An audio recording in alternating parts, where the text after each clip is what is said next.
We were talking about it yesterday on the show, this transgender guidance that the government has issued for schools, enabling, it's a parent-first approach. It's putting parents sort of in the driving seat. It's saying that schools must tell parents if their child socially transitions, changes their gender in school, and that's our big shout-out question to you. In fact, we're asking you whether that should be banned for people under the age of 16 changing their gender socially.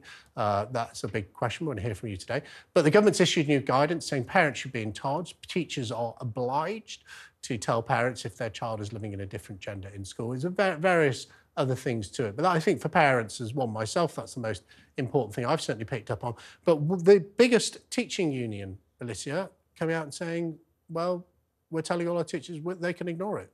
Well, this is it. So this is guidance. It's not statutory, it's not law enforced, it's not forcing schools to take this all on and means that they absolutely have to do it. It still allows each school and each individual teacher some scope for how far they take this. The issue is the government didn't want to put a massive sweeping rule over all schools because it is such a case-by-case situation. There are so many other factors involved. That includes, you know, a child's personal life, their family life, and just various things that make this all very complicated. There's flex in the guidance. There is flex in the guidance. So if the teachers genuinely have a concern about the household, maybe social services are involved, whatever it is, schools will know about that. There is flex where they can choose not to tell the parents. But that should very, very much be the exception. The idea that your 6-year-old could go to primary school and live in a different gender and you wouldn't be told as a parent. It just strikes me as completely ridiculous.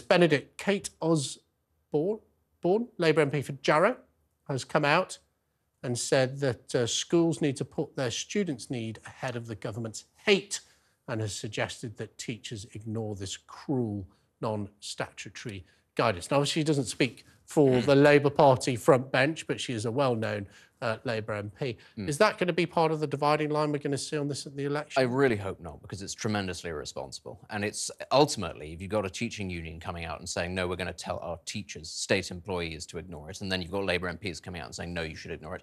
That is a big state. You know, that is the side of the big state saying it is entirely correct for the state to take the children under our wing and to ignore the parents. And ultimately, I think there is not a parent in the land who would not be horrified by the idea of the state saying, fundamentally, we know better and we are prepared to deceive you over what your child may or may not be getting up to. Now, I understand there are always going to be sort of unique circumstances every now and then. There are going to be very difficult ones. But actually, broadly speaking, most children who are socially transitioning or whatever it is, they do not come from broken homes. They do not all come from dreadful situations. Well, actually, a lot of well, exactly. But the majority are likely, therefore, to come from perfectly normal backgrounds. What then is the obstacle to saying to parents who have got no idea potentially what their child is going through, you have no say over this. This is nothing to do with you. This is entirely down to somebody who legally cannot make decisions for themselves. Why is it that this one particular issue, we can go, oh yeah, that's absolutely fine. You can live in a different gender. You can begin the process towards permanently changing your body, perhaps, whilst you're at an age where you cannot drive, you cannot drink, you cannot get married, you cannot smoke, you cannot do all the other things because we correctly recognise you are not mature enough to do this, which is why you are under the legal guardianship of your parents. Just shaking her head. No, not shaking my head at all. It's just, I think it's worth adding some background there about why certain MPs, for example, like Kate Osborne, are saying this, just so that we have the full picture.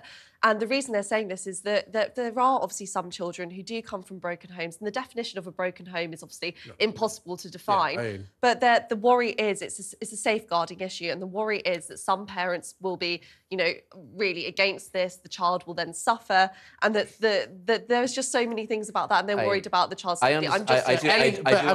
There's sort of that is the politics of lunacy. So is there anything parents against? So if my child goes into school at the age of 6 and gets a cigarette out of a packet and lights it up, I might be against. I am against smoking for children, people under the age of 18, certainly.